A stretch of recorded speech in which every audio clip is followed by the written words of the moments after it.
अगर आपका दोस्त आपसे पूछे कि मुझे पेट्रोल पंप खोलना है यार, क्या करूं, तो शायद आप उस पर एक बार को हंसो और उसे बोलो कि यार पेट्रोल पंप खोलना कोई हलवा है क्या, मजाक समझ रखा है।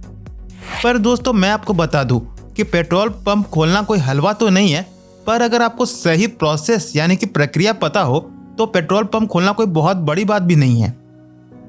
हाँ, एक बात तो है कि पेट्रोल पंप खोलने के लिए आपका एक अच्छा बैकग्राउंड होना चाहिए फाइनेंशियली। दोस्तों इस वीडियो के साथ अंत तक बने रहने पर आप हर वो प्रोसेस जान जाओगे, हर वो प्रक्रिया जान जाओगे जिसके मदद से पेट्रोल पंप खोला जा सकता है। यानी कि कितनी पूंजी लगेगी, कौन कौन से पेपर वर्क कराने पड़ेंगे, कौन कौन से टर्म्स एंड कंडीशन हैं जिनके फुलफिल करने पर ही आप पेट्रोल पंप खोल सकते हैं। तो ये सब कुछ जानने के लिए वीडियो के अंत तक बने रहना।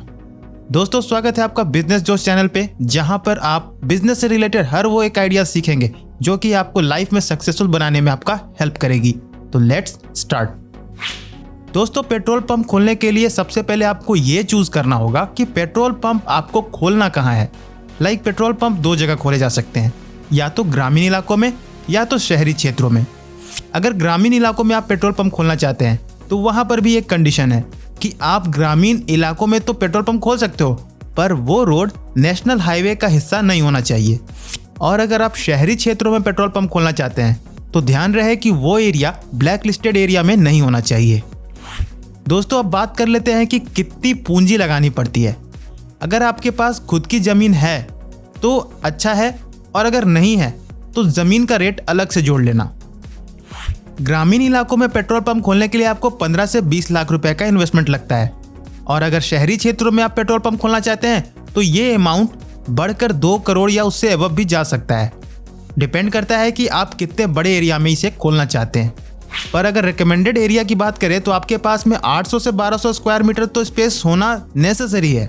अब बात करते हैं इसके टर्म्स एंड कंडीशंस के बारे में। आपकी एज क्या होनी चाहिए अगर आप एक पेट्रोल पंप खोलना चाहते हैं, तो ये जो है मिनिमम 21 वर्ष होना चाहिए या मैक्सिमम 55 वर्ष का होना चाहिए, उससे ऊपर नहीं। और जो एप्लीकेंट यानी कि आवेदक है उसे भारतीय नागरिक होना नेसेसरी है। अगर एनआरआई है तो उन्हें भारत में 182 दिन से अधिक रहना होना चाहिए। इसके अलावा आपको बर्थ सर्टिफिकेट चाहिए होता है, जिसमें कि आपका 10th क्लास का मार्कशीट होना मस्ट है। अगर एजुकेशनल क्वालिफिकेशन की बात करें यानी कि शिक्षा योग्यता, तो जनरल कास्ट के लिए 12वीं पास होना नेसेसरी है, और अगर ST/SC से बिलोंग करते हैं तो 10th पास तो होना ही चाहिए। और अगर शहरी क्षेत्र की बात करें तो ग्रेजुएट होना मस्ट है। और अगर आवेदक स्वतंत्रता सेनानी से रिलेटेड है तो उन्हें किसी भी योग्यता की कोई ज़रूरत नहीं है। अब मैं आपको बताता हूं कि इसमें कौन कौन से परमिशन या सर्टिफिकेट्स लगते हैं। सबसे पहला नंबर पे आता है स्थान के दस्तावेज, जो कि वेरीफाइड होने चाहिए। दूसरे नंबर पे आता है लाइसेंसिंग प्राधिकरण से नो ऑब्जेक्शन सर्टिफिकेट यानी कि NOC। तीसरे नंबर पे आता है नगर निगम विभाग यानी कि MCD और अग्नि सुरक्षा कार्यालय से अनुमति। और चौथे नंबर पे आता है प्रमाणन और संबंधित अधिकारियों से NOC। अब आपको यहाँ तक समझ में आ गया है, तो अब ये प्रॉब्लम है कि भारत में अगर आपको कोई पेट्रोल पंप खोलना है तो कौन सी कंपनी को चूज करें। तो अभी के डेट में इंडियन ऑयल भारत की सबसे बेहतरीन और लाभदायक तेल कंपनी माना जा रहा है।